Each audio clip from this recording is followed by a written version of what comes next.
बहुत बार ऐसा होता है कि हम चाहकर भी किसी से संबंध बनाना चाहते हैं, रिलेशनशिप बनाना चाहते हैं, अच्छे रिश्ते बनाना चाहते हैं, बट कुछ ऐसा हो जाता है कि हम रिलेशन नहीं बना पाते। या तो लड़ाई हो जाती है, या फैमिली का कोई इशू आ जाता है। कभी ऐसा शादी के टाइम हो जाता है, कभी ऐसा जॉब में हो जाता है, कभी फ्रेंड सर्कल में ऐसा हो जाता है, कभी रिलेटिव्स के साथ ऐसा हो जाता है।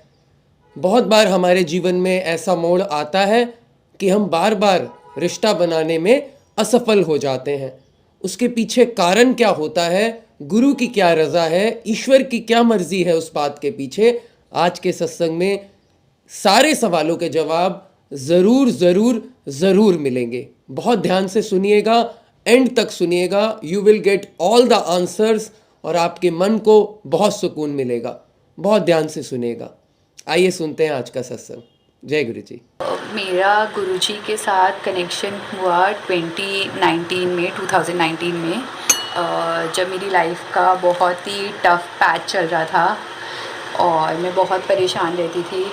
तो हुआ ये कि मैं किसी अंकल के साथ कनेक्टेड थी और हम लोग सोच रहे थे कि शादी करें, पर वही था कि हमारी कुंडली मैच नहीं होती थी और उस वजह से अंकल के घर वालों ने मना कर दिया था शादी के लिए। तो बहुत ऑन एंड ऑफ चीज़ें चलती रहीं। फिर अंकल ने बीच बीच में किसी और से भी बात करनी शुरू करी और वो चीज़ें मुझे बहुत अफ़ेक्ट करती थी कि मैं उनसे इतना ज़्यादा अटैच्ड हूँ और इतना ज़्यादा मेरा मन है उनसे शादी करने का, पर वो हर थोड़े दिन में किसी और से बात करने लग जाते हैं और फिर वो कभी मुझसे, कभी किसी और से, कभी मुझसे, कभी और किसी और से करने लग जाते हैं। तो तब तक मेरे को गुरुजी के बारे में नहीं पता था, बट हाँ, वो अंकल मुझसे पहले से गुरुजी से कनेक्टेड थे और उनके घर में 2017 या 2018 में गुरुजी का सत्संग हुआ था। तो उन्होंने मुझे ऐसे बताया था कि आज हमारे घर में मेरी दीदी ने गुरुजी का सत्संग कराया है और ऐसे गुरुजी ने दर्शन दिए हैं। तो मैंने सुना, पर मेरे को ऐसे कोई कनेक्शन फील नहीं हुआ। दिल्ली में रहते हैं तो दिल्ली में बहुत सारी गाड़ियों के पीछे गुरुजी लिखा होता है, ब्लेसिंग्स ऑलवेज गुरुजी लिखा होता है। तो वो हमेशा देखती थी, शॉप्स के अंदर गुरुजी का स्वरूप देखा था, पर पता नहीं था कि गुरुजी कौन हैं और बड़े मंदिर के बारे में, किसी चीज़ के बारे में कुछ नहीं पता था। फिर 2019 में एक दिन फरवरी या मार्च की बात है, तो मैं उन अंकल से बात करी थी और मैं एक ऑफ़िस की मीटिंग के लिए नोएडा गई हुई थी और वो अंकल भी नोएडा ही जॉब करते थे। तो यूजुअली जब भी मैं ऑफ़िस की मीटिंग के लिए नोएडा जाती थी तो हम वापस मिडवे तक साथ आ जाते थे। तो उस दिन हमारी कुछ बात हुई और उससे पहले वो अंकल किसी और से बात करने लग रहे थे और उन्होंने उनको शादी के लिए प्रपोज़ किया था उस गर्ल को। तो मेरे को जब ये पता चला मैं बहुत रोई, बहुत ज़्यादा रोई। तब तक भी मैं गुरुजी से कनेक्टेड नहीं थी। तो उस दिन जिस दिन उन्होंने प्रपोज़ किया था, दिन में उनकी बात हुई थी और शाम की बात है, शाम को जब हमारी बात हुई और उन्होंने मुझे बताया कि ऐसे ऐसे मैं तो किसी के साथ कॉन्वर्सेशन में हूँ, तो मैं बहुत टूट गई। मैंने उन्हें कहा कि हम मिलते हैं, पर उन्होंने कहा नहीं, मेरे को नहीं मिलना और मैं नोएडा से गुरुजी मंदिर जा रहा हूँ अपने मामा के साथ। तो मैंने बहुत कोशिश की कि चलो ठीक है, मिल लेते हैं, गुरुजी मंदिर के आसपास मुझे ड्रॉप कर देना, मैं वहाँ से अकेले घर आ जाऊँगी। बट वो मेरे से बहुत लड़े, उन्होंने मेरे को बहुत गुस्सा किया और उन्होंने मेरा फ़ोन काट दिया। मैंने वहाँ से घर के लिए कैब ली, मैं पूरे रास्ते कैब में रोती रोती आई। पर जब मैं कैब में वापस आ रही थी तो मैंने गुरुजी को बोला कि गुरुजी मुझे नहीं पता आप कौन हैं, आपकी क्या पावर है, पर अगर इन अंकल के लिए वो आंटी सही हैं तो आप इनसे उनका करा दीजिए ताकि मैं इस सर्कल से बाहर निकल जाऊं, और अगर नहीं तो उन आंटी का जहाँ पर है, जिनके साथ भी उनका लिखा है, उनके साथ उनका करा दीजिए। तो ये बोल के मैं ये बात भूल गई। एक दिन निकल गया, 2 दिन निकल गया, दूसरे दिन रात की बात है, मैं सोने लगी थी, 12 साढ़े 12 बजे का टाइम था और मेरे पास व्हाट्सएप पे एक मैसेज आया अंकल का, जिसमें उन्होंने एक फ़ोटोग्राफ भेजी थी। जिन आंटी से उनकी बात हुई थी उन आंटी का रोका हो गया। एंड मैं शॉक थी कि मतलब मैंने गुरुजी को ये ऐसे ही रैंडम बोला था, बिना जाने गुरुजी कौन हैं क्या हैं, और उनको बस बोला था कि आंटी का किसी और से है तो उनसे करा दीजिए। और 2 दिन में गुरुजी ने उनका रोका करा दिया, और मुझे वो बात पता भी चल गई, जबकि मेरा उन आंटी से कोई लिंक नहीं था। अंकल ने मुझे उनकी रोके की फ़ोटोग्राफ भेजी कि देख इसका रोका हो गया। उसके बाद धीरे धीरे करके मेरा गुरुजी से कनेक्शन थोड़ा थोड़ा शुरू हुआ।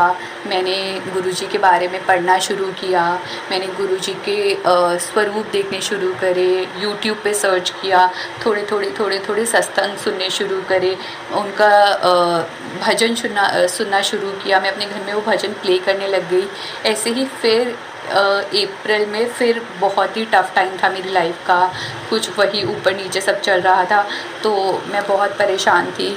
तो एक दिन रात को मैं फिर बहुत रोई, कुछ चीज़ हो गई थी हमारे बीच, बहुत लड़ाइयाँ हो रही थी, और मैं उस दिन भी बहुत रोई। और उस दिन भी मैंने गुरुजी का भजन प्ले कर रखा था, और मैं रोई जा रही थी।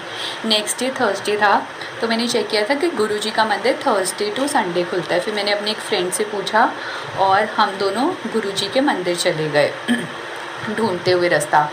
तो मैं जब फर्स्ट टाइम गुरुजी के मंदिर गई, शायद 11 अप्रैल का 9 या 11 अप्रैल का दिन था। वहाँ पे गई, वहाँ पे जाके मुझे बहुत ज़्यादा शांति मिली। वहाँ पे हमने चाय प्रसाद लिया। हम बहुत ज़्यादा देर नहीं बैठे, क्योंकि मेरे फ्रेंड को भी घर वापस जाना था जल्दी टाइम से, और हमें पता भी नहीं था कि कुछ लंगर प्रसाद होता है, क्या होता है। बस हमें तब हम बैठे, जाके चाय प्रसाद मिली, हमने वो पिया और गुरुजी के दर्शन किए, और हम वापस आ गए। पर जब मैं फ़र्स्ट टाइम मंदिर गई, उसके बाद से मेरे अंदर एक अलग से पॉजिटिविटी और एक अलग से स्ट्रेंथ आनी शुरू हो गई। धीरे करके जो छोटी छोटी चीज़ें भी लाइफ की मुझे बहुत ज़्यादा अफेक्ट करती थी, वो गुरुजी ने कम करना शुरू कर दिया।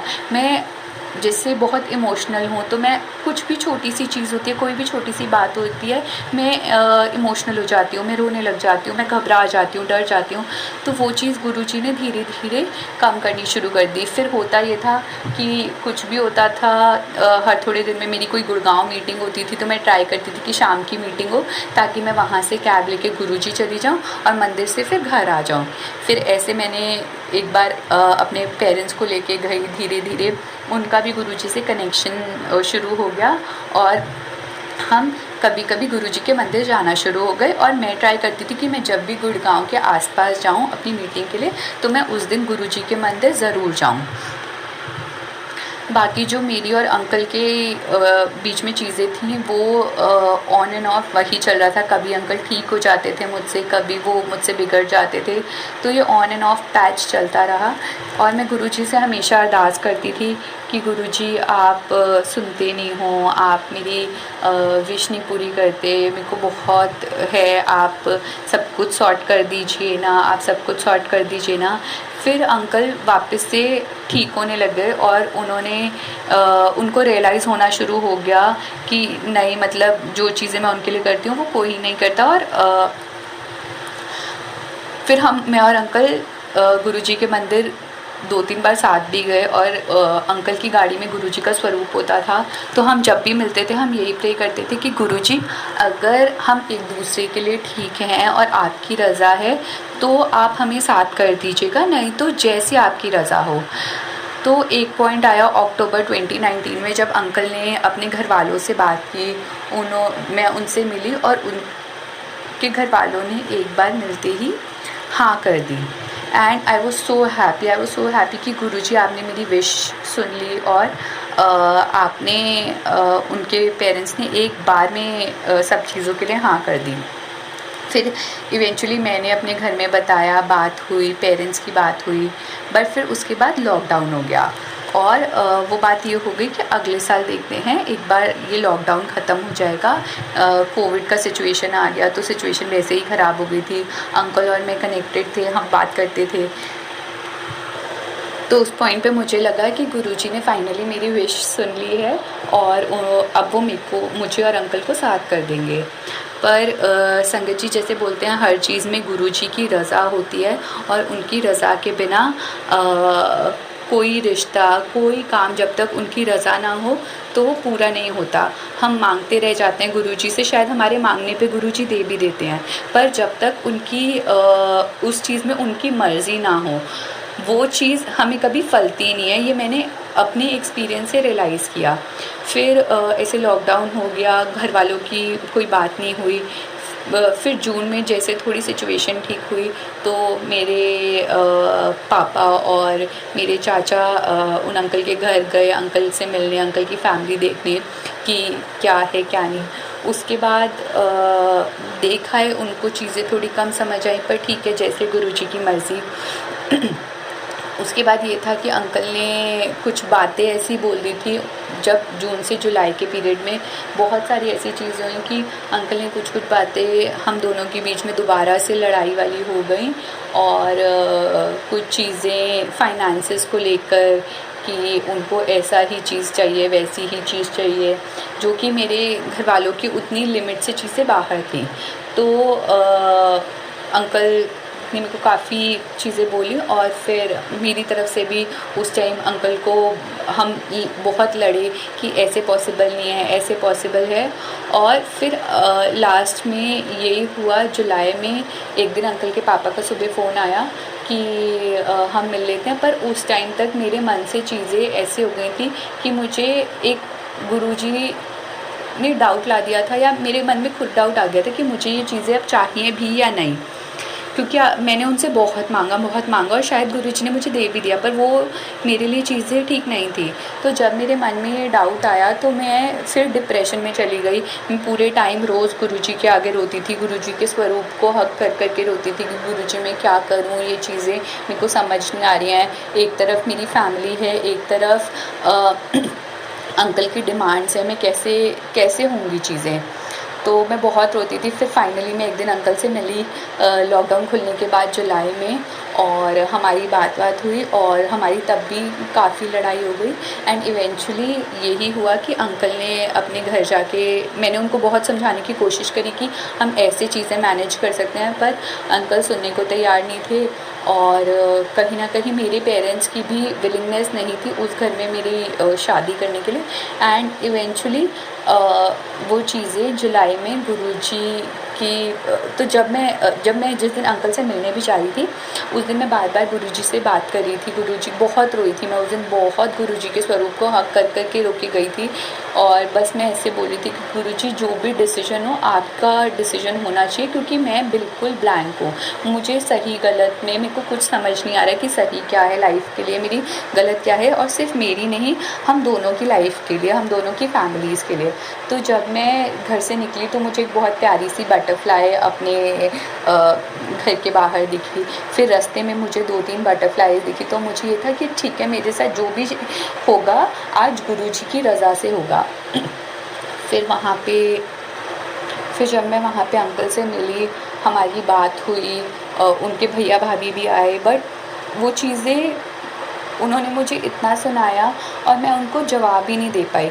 मैं बस मन ही मन में रोए जा रही थी गाड़ी में बैठी हुई, और मैं सिर्फ मन में अपने जय गुरुजी जय गुरुजी जय गुरुजी जय गुरुजी कर रही थी, क्योंकि मेरे को ऐसा था कि वो लोग मुझसे बड़े हैं, मैं उनको कोई जवाब नहीं दे सकती। आई रिस्पेक्ट देम, और चाहे रिश्ते में अगर होंगे तो भी मुझसे बड़े होंगे और एज में भी वो मुझसे बड़े हैं। तो बस वो मेरे को बोल रहे थे और मैं बस मन में जय गुरुजी कर रही थी। और उसके बाद फिर उन्होंने मुझे मेरी एक फ्रेंड के घर ड्रॉप किया। वहाँ पे भी मैं पूरी रात रोई। मैंने अपनी फ्रेंड से सारी चीज़ें डिस्कस करी, और मेरी इसी फ्रेंड के थ्रू अंकल और मैं कनेक्ट हुए थे। तो उसने भी बहुत ट्राई किया, बहुत समझाने की कोशिश करी, पर एट दी एंड गुरुजी की जो भी रज़ा थी, हमारी चीज़ें उसके बाद पेरेंट्स की बात हुई और ख़त्म हो गई। तो जब वो चीज़ें ख़त्म हुई, फिर मेरा एक डिप्रेशन का बहुत लंबा फेज़ रहा। मैं घर पे बैठी होती थी, मैं ऑफ़िस का काम कर रही होती थी क्योंकि वर्क फ्रॉम होम चल रहा था, और मैं बस रोती रहती थी। हर टाइम मेरे आँखों से आंसू। मेरी मम्मी रूम में आती थी, बस वो देखती थी कि मैं रो रही हूँ। रोज़ रात को मैं बस गुरुजी के शब्द सुनती थी, रोती थी, सत्संग सुनती थी, और काफ़ी टफ़ पैच रहा वो भी लाइफ का। 2-3 महीने वैसे निकले, पर उन 2-3 महीने में मुझे गुरुजी ने अंदर से इतनी स्ट्रेंथ दी कि मुझे अंदर से ये रियलाइज़ कराया कि शायद जो चीज़ मैं बहुत ज़्यादा गुरुजी से मांग रही थी वो मेरे लिए सही नहीं थी। जो हुआ बहुत अच्छा हुआ और जो हुआ गुरुजी की रज़ा से हुआ। तो इसमें इस सब के बीच में एक छोटा सा सत्संग और है। तो उन अंकल को गाड़ियों का बहुत शौक़ था और उन्होंने कुछ कमेंट किया था गाड़ी को लेकर। तो मेरा बहुत बहुत टाइम से मन था कि एक गाड़ी लेनी है, पर वो कहीं न कहीं हम ले नहीं पा रहे थे। कुछ ना कुछ ऐसा हो जाता था कि वो चीज़ वहीं रुक जाती थी। और वो जब बोला उसके, आप मानोगे नहीं, इतने टाइम से मैं प्लान कर रही थी नई गाड़ी लेने का। जुलाई में ये बात हुई और नवंबर में हमारे घर में नई गाड़ी भी आ गई। तो गुरुजी कहते हैं ना कि मैं तुम्हारे कर्म कटवाता हूँ, कोई तुम्हें कुछ उल्टा बोले तो तुम उसे जवाब मत दो, मैं उसके थ्रू तुम्हारे कर्म कटवाता हूँ। तो उन्होंने जो बोला मुझे ऐसा लगा कि शायद वो मेरे कर्म कटवाए थे गुरुजी ने, और उसी चीज़ से गुरुजी ने मुझे लाइफ में एक और नई चीज़ ब्लेस करी जो मैं बहुत टाइम से लेना चाहती थी। और साथ ही साथ गुरुजी ने बहुत ज़्यादा स्ट्रेंथ बख्शी मेरे को, मेरी पूरी फैमिली को। गुरुजी ने हर तरीके से छोटी छोटी चीज़ों में बहुत संभाला, और हर चीज़ में गुरुजी की ब्लेसिंग्स हर चीज़ में दिखती थी। एंड मैं जितना शुक्राना गुरुजी का करूं उतना कम है। तो ये था मेरा सबसे पहला और सबसे बड़ा सत्संग कि गुरुजी ने कैसे मुझे सारे डिप्रेशन से बाहर निकाला, गुरुजी ने कैसे मुझे अपनी रज़ा में रहना सिखाया। ऐसे ही एक और सत्संग है मेरी जॉब से रिलेटेड। तो मैं एक कंपनी में 5 साल से जॉब कर रही थी और 5 इयर्स हो गए थे। प्लस जो मेरे करंट मैनेजर थे उनसे वो मेरे को हर चीज़ पे उनसे मेरा थोड़ा टफ़ फाइट रहता था। तो वो हर चीज़ पे, हर काम को मेरे निगलेक्ट कर देते थे, हर चीज़ पे अपना क्रेडिट ले लेते थे। तो मैं बहुत टाइम से सोच रही थी कि मुझे जॉब चेंज करनी है। मैंने अप्लाई भी करना शुरू किया। फाइनली मैंने अप्लाई किया, 2-3 महीने अप्लाई किया। उसके बाद मुझे कुछ जगह से कॉल्स आए, इंटरव्यूज़ दिए, तो फाइनली मेरा एक जगह सिलेक्शन हो गया जो कि एक बैंगलोर बेस्ड कंपनी थी। और उन्होंने कहा कि आपको बैंगलोर में आके जॉब करनी पड़ेगी, बैंगलोर में रिलोकेट करना पड़ेगा। मैंने ऑफ़र एक्सेप्ट तो कर लिया बिकॉज़ मुझे मूव करना था इस कंपनी से, पर मेरा कहीं ना कहीं बैंगलोर जाने का मन नहीं था। तो तब भी फिर मैंने गुरुजी से प्रे किया कि गुरुजी कुछ ऐसा कर दीजिए कि मेरी दिल्ली में ही जॉब हो जाए, बिकॉज़ मेरा बैंगलोर रिलोकेट करने का बिल्कुल मन नहीं है और मेरे पेरेंट्स भी कम चाहते थे कि मैं बैंगलोर जाऊँ। तो फिर एक दिन ऐसा हुआ, एक मेरी फ्रेंड से बात हुई उसकी पुरानी कंपनी में। उसने कहा कि तू यहाँ पे ट्राई कर सकती है, मैं तेरा CV HR को भेज देती हूँ। उसने HR को CV भेजा, HR की कॉल आई मेरे पास, हमारी बात हुई। HR ने मेरी कंपनी के CEO फाउंडर से कॉल रखवाई। उनसे मेरी 25 मिनट्स की नॉर्मल कॉल हुई और 25 मिनट्स की कॉल के बाद 2 मिनट बाद मेरे पास HR का कॉल आया दैट यू आर सिलेक्टेड। तो गुरुजी ने ना सिर्फ मुझे दिल्ली की कंपनी में जॉब दी, बल्कि जो मुझे बैंगलोर की कंपनी पैकेज ऑफ़र करी थी उससे कहीं ज़्यादा पैकेज में दिल्ली में जॉब दे दी। तो जितना शुक्राना मैं गुरुजी का करूं उतना कम है कि गुरुजी बहुत छोटी छोटी चीज़ें होती हैं जो हमारी ऐसे चुटकियों में पूरी कर देते हैं। हमारी हर विश, हमारे मेंटल स्टेटस से लेकर हमारे फाइनेंशियल स्टेटस तक गुरुजी हर चीज़ का ध्यान रखते हैं। गुरुजी को पता है हमें कौन सी चीज़ की रिक्वायरमेंट है और हमें कौन सी चीज़ कब ब्लेस करनी है। बस जो भी है कि गुरुजी की रज़ा में रहना सीखना चाहिए हम सबको। गुरुजी से डायरेक्ट कनेक्शन बनाना चाहिए। गुरुजी से जो भी अपनी प्रॉब्लम्स है अपने फ्रेंड्स, अपने रिलेटिव्स वगैरह से डिस्कस करने से ज़्यादा हमें गुरुजी से शेयर करने चाहिए, बिकॉज़ हमारी प्रॉब्लम्स में कोई हमारा साथ नहीं देगा जितना हमारे गुरुजी हमारे साथ देंगे। और जब आप एक डिप्रेशन वाले फेज़ में होते हो, तो जब आप रोते हो तो आपको पहले मुझे नहीं पता था, पहले मुझे ऐसा लगता था कि मैं क्यों रो रही हूँ, पर अब गुरुजी के साथ जुड़ने के बाद मुझे ऐसा लगता है कि गुरुजी मेरे कोई पुराने कर्म काटते हैं और मेरी अंदर से क्लेंजिंग चल रही है। गुरुजी का एक क्लेंजिंग प्रोसेस चल रहा है। और अगर मुझे किसी चीज़ पे रोना आता भी है तो मैं बस गुरुजी से कहती हूँ कि गुरुजी जो भी होगा आपकी रज़ा होगी। ठीक है, मैं अभी भी गुरुजी से बहुत चीज़ें मांग लेती हूँ, बहुत बातों पे लड़ लेती हूँ कि गुरुजी ऐसे क्यों नहीं हो रहा, वैसे क्यों नहीं हो रहा, पर एट द एंड मुझे ये पता है कि गुरुजी मेरे साथ हर चीज़ में हैं, हर जगह मेरे साथ हैं। वो कहीं ना कहीं मुझे किसी ना किसी चीज़ के थ्रू अपने आंसर देते हैं। मैं कुछ भी पूछती हूँ तो मेरे को यूजुअली आंसर्स गुरुजी के, क्योंकि मैं बहुत ज़्यादा इंस्टाग्राम यूज़ करती हूँ, प्रोफेशनली भी मेरा इंस्टाग्राम पे बहुत काम रहता है। तो इंस्टाग्राम से मैं हमेशा, और कहीं ना कहीं मैं गुरुजी से जुड़ी भी इंस्टाग्राम के थ्रू थी कि मैं उनके पोस्ट वहाँ पढ़ती थी।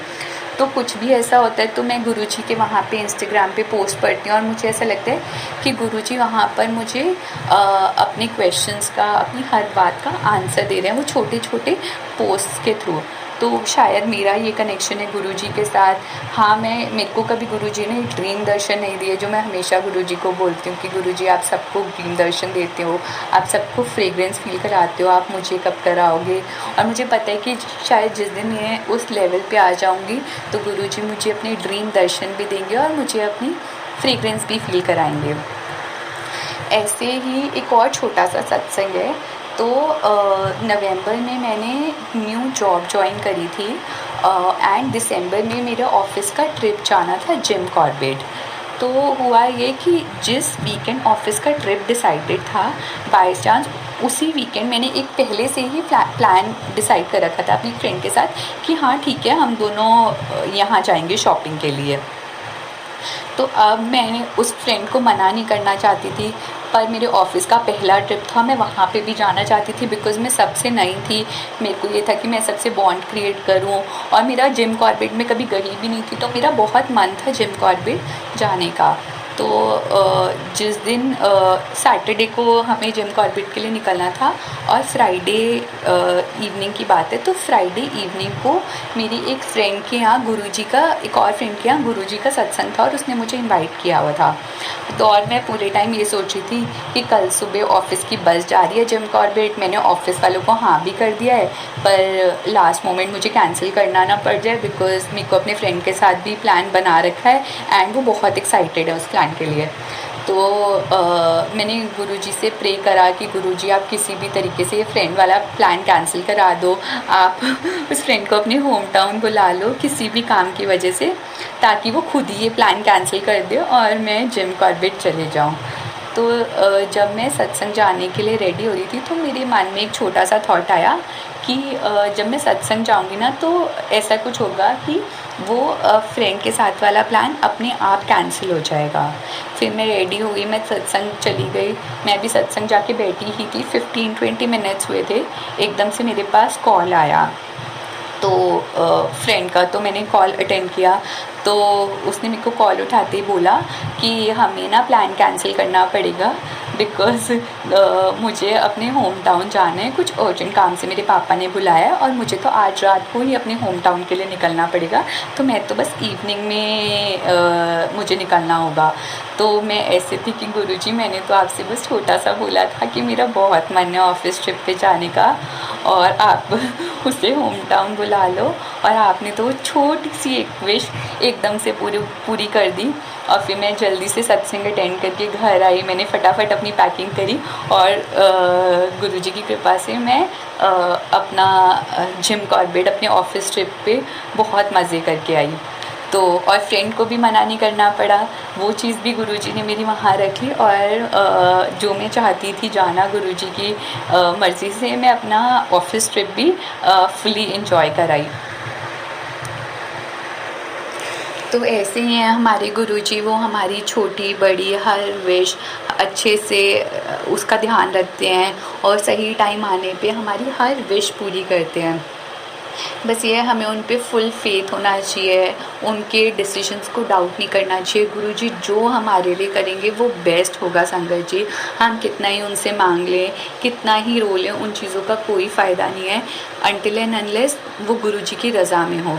जो चीज़ भी गुरुजी की रज़ा में होती है वो हमेशा बेस्ट होती है।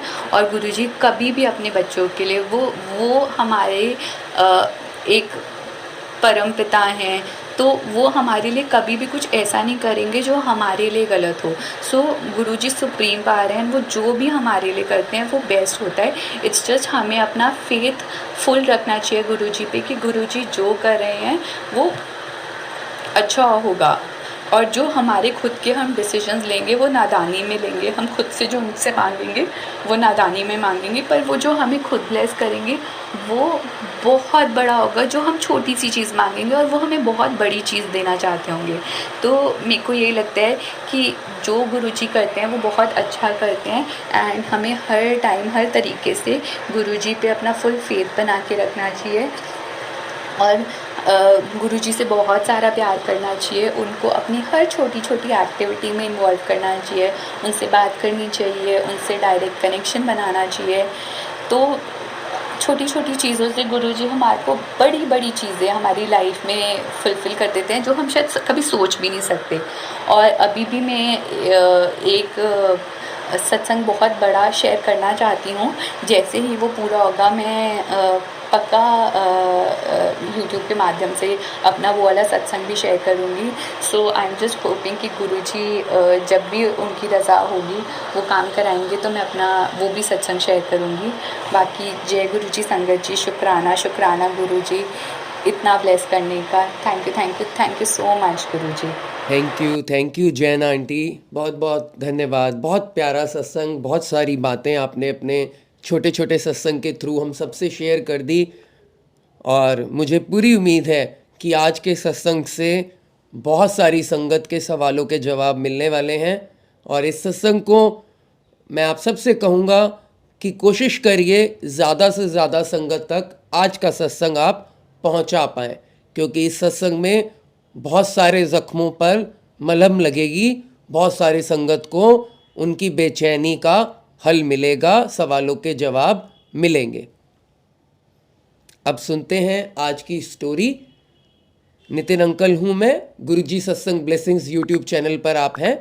आपको सत्संग अच्छा लगा तो लाइक करिए, सब्सक्राइब करिए, कमेंट करिए। मैं रोज़ आपके सामने सत्संग लेकर आता हूँ, और सत्संग के बाद एक स्टोरी। अगर सत्संग में कुछ बात रह गई है तो स्टोरी से और क्लियर हो जाएगी। स्टोरी में भी एक मैसेज है, आइए सुनते हैं आज की स्टोरी। जय गुरु जी। एक बार एक केकड़ा समुद्र किनारे अपनी मस्ती में चला जा रहा था, और बीच बीच में वो पीछे मुड़कर अपने पैरों से बने निशान देखता रहता। वो थोड़ा आगे बढ़ता और फिर मुड़कर पैरों के निशान देखता और उनसे बने डिज़ाइन को देखकर बहुत खुश होता। इतने में एक तेज लहर आई और उसके पैरों के सभी निशान मिट गए। इस पर केकड़े को बड़ा गुस्सा आया। उसने लहर से कहा, मैं तो तुझे अपना मित्र मानता था, पर तुमने ये क्या किया? मेरे बनाए सुंदर पैरों के निशान मिटा दिए। तुम कैसे दोस्त हो? केकड़े की बात सुनकर वो लहर बोली, वो देखो पीछे से मछुआरे आ रहे हैं। वो पैरों के निशान देखकर ही केकड़ों को पकड़ रहे हैं। मेरे दोस्त, तुमको वो पकड़ ना लें, बस इसलिए मैंने तुम्हारे पैरों के निशान मिटा दिए। जय गुरु जी। दोस्तों, इस कहानी का सार ये है कि कई बार हम आज की परिस्थिति को देखकर गुस्सा हो जाते हैं, परेशान हो जाते हैं, और हम ईश्वर से कहने लगते हैं कि आप ये क्या कर रहे हैं, हमारी ज़िंदगी में कुछ भी अच्छा नहीं हो रहा। लेकिन ईश्वर हमारे कल के लिए, हमारे भविष्य के लिए आज जो कर रहा होता है वो बहुत अच्छा कर रहा होता है। इसलिए हमेशा हमें उसको स्वीकार करना चाहिए और उस ईश्वर का, उस गुरु का धन्यवाद करना चाहिए। जय गुरु जी। आई होप आपको आज का सत्संग, आज की स्टोरी अच्छी लगी होगी। बहुत जल्द मैं आपको मिलूंगा एक नई स्टोरी, नए सत्संग के साथ। Till then, take care of your health and your family. I will see you very very soon. Stay blessed, stay healthy. जय Guru ji. Thank you very much.